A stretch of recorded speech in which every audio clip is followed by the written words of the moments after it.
Hey, I'm Anupra, and I recently realized that we have so many innovations that could cure diseases. The issue is that they're not getting to the people who need them most.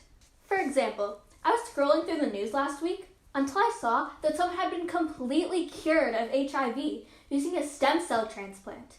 My mind was blown after reading this, until I looked deeper, and I found that stem cells just aren't optimal for treating HIV as a mainstream cure.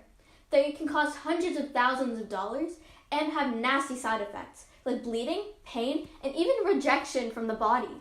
The reason these stem cells cured HIV is because the donor of the stem cells had a mutation called CCR5 Delta 32, which pretty much codes for HIV resistance.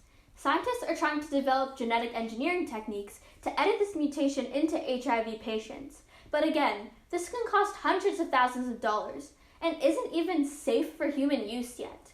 See, I noticed a trend here, because all of these solutions could be super impactful in the future, but as of now, they're just not affordable, feasible, or even safe enough. They could work in maybe a decade, but we don't have a decade. People are living with HIV right now. I knew this needed to change, because if we couldn't get an HIV cure to the 37 million people affected, then what's the point? I decided to look deeper into how HIV works and find a solution to this. I like to think of HIV as a combination of diseases because it stops your immune system from working. So every single disease you're going to get is going to end up being deadly. It targets the CD4 cells, which are responsible for sending signals to other cells to get rid of diseases. The HIV kills these CD4 cells by latching onto their surface using receptors called CCR5 receptors. Think of these as like a barcode saying that this cell is a CD4 cell. Then the HIV will hide inside the cell and replicate itself to make more viruses.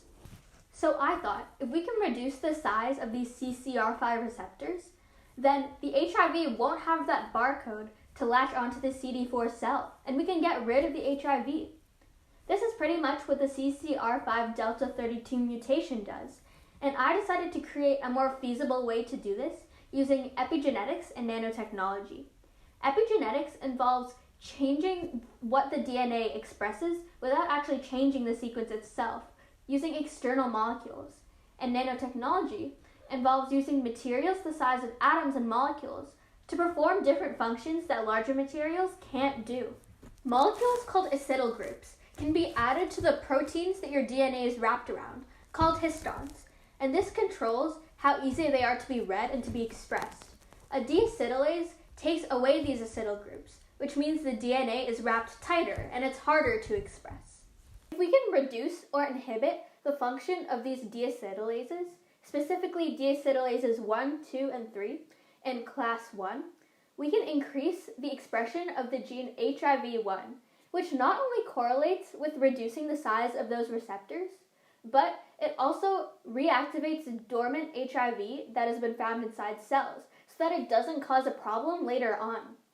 We can do this with a type of drug or inhibitor called belinostat, which is super affordable and has been approved for human use since 2014.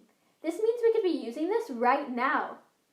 I wanted to develop a way to deliver this drug right to where it needs to be in the CD4 cell and cross the cell membrane more effectively. I also wanted it to not build up in toxic clumps around the body over time, and also to be able to be reversible if something goes wrong, but still circulate in the body for long enough to have a significant effect. So I developed an idea to use a nanomaterial to deliver this drug. The core of this nanomaterial is made out of PLA, a nanopolyester that is biodegradable and non-toxic, and can also diffuse across the cell membrane barrier when loaded with this drug. The shell of my nanomaterial is made out of the membrane of a red blood cell, so it can mimic what the red blood cell does to get to where it needs to be, and it can also help keep the drug safe while it's being transported. The PLA is one of the most feasible and affordable nanomaterials out there, and it's already been FDA approved for drug delivery. As for the membrane of the red blood cell, it can be taken from the patient itself. There are a few things I need to figure out before I can make this into a legitimate proposal, like how to extract the red blood cell membranes and how much that costs, how the diffusion across the cell membrane works for this nanomaterial, how I can scale the cost down even lower to affect people in poverty, and how I can actually get hands-on and build something with this. My ultimate vision is to get a treatment for HIV to the people who need it most as soon as possible by making this whole process more feasible, affordable, efficient, and impactful, and targeting the problem at the root cause with epigenetics and nanotechnology.